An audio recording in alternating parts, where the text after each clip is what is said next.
Hello, everybody. This is going to be a real quick one. I tend to always say that, but I just had this come to mind and wanted to share it. But do you remember, like, some of you when you were little, you had what people tend to call an imaginary friend, and you talk to him all the time. I've seen this with my own daughter, um, and it's pretty wild. But and take this with a grain of salt because this isn't technically biblical.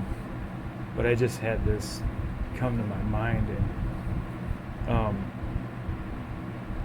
I think this imaginary friend thing is some kind of weird deception. Um, because I have this funny feeling that you're talking with Jesus, but you don't really know it. When you're a kid, because it almost seems like the same thing. When you get older, you kind of realize this. But I have a example from this book, and this is a really good book from Andrew F. Carter. It's called The Privilege of Prayer. And in the introduction, it kind of gives an example of this. He says, "Some of my earliest childhood memories are of me lying in bed talking to God.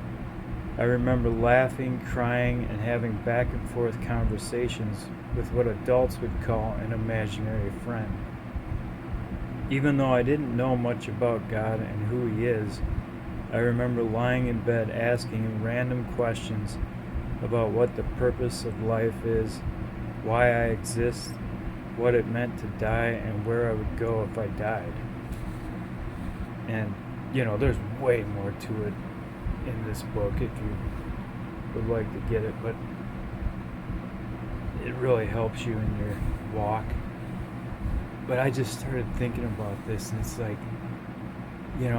because when I was a kid, there was times when, I was talking to him, and, I was crying, and I was laughing at jokes and different things, and, the world tends to call this an imaginary friend, and I think it's some weird deception that they say that, because I believe it's Jesus, to be honest with you, who you're talking to, but you don't really realize that until you get older.